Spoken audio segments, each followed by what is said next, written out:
అందరికీ నమస్కారం అండి. ఈరోజు చెప్పే కథ పేరు లవ్ యూ జాను. కథను రచించిన వారు లక్ష్మి గారు. ఇంకా కథలోకి వెళ్తే, మొదటిసారి తనని గుడిలో చూశాను. దీపాల మధ్యలో చూడడానికి చుక్కల్లో చందమామల. అప్పటి వరకు ఉన్న చిరాకు అంతా ఏటో ఎగిరిపోయింది. నా గుండె జారి గల్లంతయ్యింది. ఇప్పటి వరకు చదువు ఉద్యోగం తెచ్చుకోవడం సక్సెస్ అంటే ఇవేమో అనిపించేది. మొదటిసారి నా దృష్టిలో సక్సెస్కి అర్థం మారిపోయింది. తన చిరునవ్వుని ఎప్పటికీ చెరగకుండా చూసుకోవడమే సక్సెస్ అనిపించింది. అప్పుడే ఫిక్స్ అయిపోయాను. జీవితాంతం మా ఇంట్లో దీపం వెలిగించాల్సింది తానే అని. మా అమ్మ నన్ను పిలవటంతో ఈ లోకంలోకి వచ్చాను. ఇంతకు నేనెవరో మీకు చెప్పలేదు కదూ. నా పేరు కార్తిక్, బీటెక్ ఫైనల్ ఇయర్. నాకు క్యాంపస్ ఇంటర్వ్యూలో జాబు రావాలని మా అమ్మ మొక్కు ఉంది. ఆ మొక్కు తీర్చుకోవడానికే గుడికి వచ్చాను. అనుకోకుండా ఈ దేవత దర్శనం జరిగిపోయింది. తనని చూసిన ఆనందంలో 100 దీపాలని చాలా ఉత్సాహంగా వెలిగించేశాను. మా అమ్మ నన్ను చూసి ఆశ్చర్యంతో, ఏంట్రా ఇది నువ్వేనా?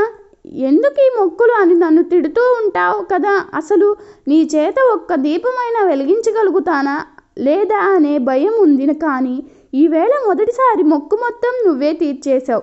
నేను ఏం లేదమ్మా అని నవ్వేశాను. మా మొక్కు తీర్చుకుని మేము ఇంటికి వచ్చేసాం. కాలచక్రంలో 3 నెలలు గిరుక్కున తిరిగాయి.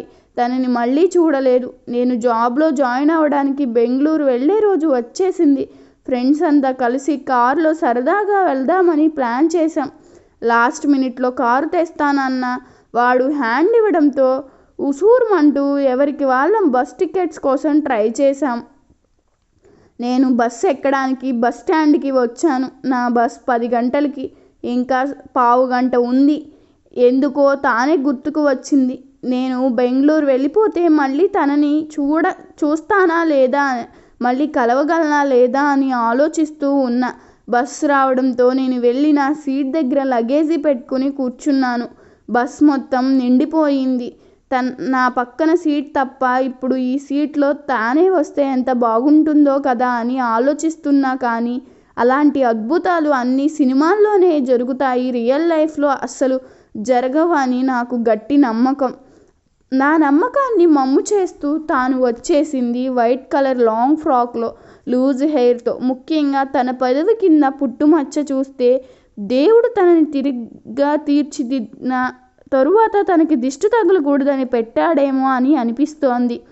తనకు వచ్చిన పక్కన కూర్చుని ఒక పలకరింపు నవ్వు విసిరేసి తన పాటికి తాను బుక్ చదువుకుంటోంది. మా ప్రయాణం మొదలైంది. తనతో ఎలా మాట్లాడాలి నా మనసులో ప్రాక్టీస్ చేసుకుంటున్న. హాయ్ అనే పిలుపుతో తన వైపు చూశాను. నాకు కొంచెం విండో సీట్ ఇస్తారా అని అడగడంతో నా ప్రాణాలు ఇవ్వడానికి సిద్ధంగా ఉన్నానని మనసులో అనుకుని తప్పకుండా అని ఇద్దరం సీట్ ఎక్స్చేంజ్ చేసుకున్నాము. నేను సీట్స్ మార్చుకుంటూనే దండలు మార్చుకున్నట్టు, రింగ్స్ మార్చుకున్నట్టు చాలా హ్యాపీగా ఫీల్ అయ్యాను. తను విండో నుండి బయటకు చూస్తూ ఉంది. గాలికి తన హెయిర్ వచ్చి నన్ను ముద్దాడుతోంది. నేను తనని మైమరుపుగా చూస్తూ ఉన్నా. నా చూపులు తనకి తెలిసాయేమో. నా వైపు చూసి తన హెయిర్ సరిచేసుకుని సారీ అండి అని చెప్పి మళ్ళీ విండో నుండి బయటికి చూస్తుంది. నాకు ఎలా మాటలు మొదలు పెట్టాలో అర్థం కాలేదు. కొంచెం సేపు తర్వాత బస్సు ఒక చోట ఆపారు. నేను వాటర్ బాటిల్ కోసం బస్ దిగాను. తాను బస్ దిగింది. కానీ దేనివల్లనో ఇబ్బంది పడుతున్నట్టు అనిపించి మాతో పాటు బస్సులో ఉన్న ఆంటీని తన దగ్గరికి పంపించాను. కాసేపటికి మళ్ళీ మా ప్రయాణం మొదలైంది. నేను తనతో మాట్లాడలేక ఊహల్లో తనతో ఉన్న థ్యాంక్ యూ అండి అనడంతో తన వైపు చూశాను. నాకు మా నాన్నగారితో ఉన్నట్టే అనిపించింది అని చెప్పకుండానే నా ప్రాబ్లం తెలుసుకుని ఆంటీని పంపించారు. అలా మొదలైన మా మాటల ప్రవాహం, ఇద్దరి చిన్ననాటి విషయాలు, కాలేజీ సంగతులు చాలాసేపు మాట్లాడుకుని తెలియకుండానే నిద్రపోయాం. కాలం మన కోసం ఆగదు కదా. మా బస్సు మా గమ్యస్థానానికి చేరుకుంది. ఇద్దరం ఒకే స్టాప్లో దిగాం. You made my journey so beautiful అని చెప్పి నవ్వుతూ వెళ్ళిపోయింది. తాను వెళ్ళిన కాసేపటికి నా ఫోన్ మోగడం ఈ లోకంలోకి వచ్చాను. అప్పుడు గుర్తుకు వచ్చింది తన ఫోన్ నెంబర్ తీసుకోలేదని. ఏం చేయగలను? నా మీద నేను జాలిపడడం తప్ప. మోగుతున్న ఫోన్ లిఫ్ట్ చేసి నా ఫ్రెండ్కి నేను ఎక్కడ ఉన్నానో చెప్పడంతో వాడు వచ్చి నన్ను తీసుకుని వెళ్ళాడు. నా హృదయం మాత్రం తనతో వెళ్ళిపోయింది. ఇన్ని రోజులు నా ఫ్రెండ్స్ అందరికీ love is injurious to health అని హితబోధ చేసేవాడిని. కానీ కాదని ఈరోజే తెలిసింది. ఆఫీస్కి వెళ్ళి రిపోర్ట్ చేశాను. కొత్త పరిచయాలు, కొత్త ప్లేస్ అన్నీ బాగున్నాయి. కానీ తాను లేని లోటు క్లియర్గా తెలుస్తోంది. తనతో ఉన్న కొద్ది జ్ఞాపకాలతో నా గుండె నిండిపోయింది. అన్ని భాషల్లో ఉన్న విరాహ గీతాలు నా కోసమే రాశారేమో అనిపించింది. రోజులు చాలా భారంగా గడుస్తున్నాయి. ఒకరోజు ఆఫీస్లో వర్క్ వల్ల హెడ్ఏక్ అనిపించి మా ఆఫీస్ ఎదురుగా ఉండే కాఫీ షాప్కి వెళ్ళాను. కాఫీ ఆర్డర్ ఇచ్చి కళ్ళు మూసుకుని ఆలోచిస్తూ ఉన్నాను. హాయ్ అన్న పిలుపుతో కళ్ళు తెరిచి చూస్తే ఎదురుగా నవ్వుతూ తాను ఉంది. తాను నవ్వుతూనే నా తలనొప్పి అంతా ఎగిరిపోయింది. నేను ఇక్కడ కూర్చోవచ్చా అని అడిగింది. ష్యూర్, కూర్చోండి. మీరేం తాగుతారు? కాఫీ, టీ చెప్పండి అన్నాను. అయ్యో అవేం వద్దండి. మిమ్మల్ని చూసి చాలా రోజులు అయింది కదా. ఇక్కడ కనిపిస్తే మాట్లాడదామని వచ్చాను. నా మనసులో ఒక తీన్మార్ డ్యాన్స్ వేసుకున్నాను. ఈ మాటతో తనని ఎవరో వెనుక నుండి పిలవటంతో తన ఫోన్ హ్యాండ్ బ్యాగ్ టేబుల్ మీద పెట్టి ఎక్స్క్యూజ్ మీ, ఇప్పుడే వస్తాను అని వెళ్ళింది. చేసేది తప్పు అని తెలిసిన తన ఫోన్ నెంబర్ తెలుసుకుందామని టేబుల్ మీద తను వదిలి వెళ్ళిన ఫోన్ తీసుకున్నాను. లాక్ ఉంటుందేమో అని ఆలోచిస్తూ ఫోన్ని టచ్ చేసి నా ఫోన్ వాల్పేపర్గా పెట్టుకున్న ఫోటో చూసి షాక్ కొట్టింది.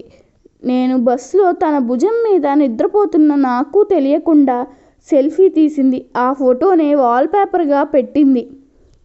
అంటే తనకు కూడా నేనంటే ఇష్టమే. తాను రావడంతో ఆ ఫోటో చూపించి ఏంటిది అని నా కళ్ళతోనే ప్రశ్నించాను. తాను నన్ను ప్రేమిస్తున్నానని చెప్తే వినాలని నాకు చాలా ఆశగా ఉంది. ఈలోపు కాఫీ వస్తే నేను సిప్ చేస్తూ తన వైపు నవ్వుతూ చూస్తున్నా. తను సిగ్గుపడుతూ నన్ను చూడకుండా అటు ఇటు చూస్తుంది. నేను ఆగలేక చెప్పండి అన్నాను. నేను తాగుతున్న కాఫీ కప్ తీసుకొచ్చి తాను తాగి నా వైపు చూసి కళ్ళెగరేసి అర్థమైందా అని అడిగింది. తాను నాకు ఐ లవ్ యూ అని చెప్పినా ఇంత ఆనందం కలిగేది కాదేమో.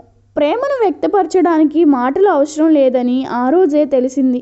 ఆ తరువాత మా ఇంట్లో వాళ్ళ ఇంట్లో పెళ్ళికి ఒప్పుకోవడంతో ఒక శుభ ముహూర్తాన తన మెడలో 3 ముళ్ళు వేసిన నా జీవితంలోకి ఆహ్వానించాను. ఈ కథ మీకు నచ్చినట్లయితే నా ఛానల్ను సబ్స్క్రైబ్ చేసుకోండి. అలాగే మీ అభిప్రాయాన్ని కామెంట్ రూపంలో తెలపండి. ధన్యవాదములు.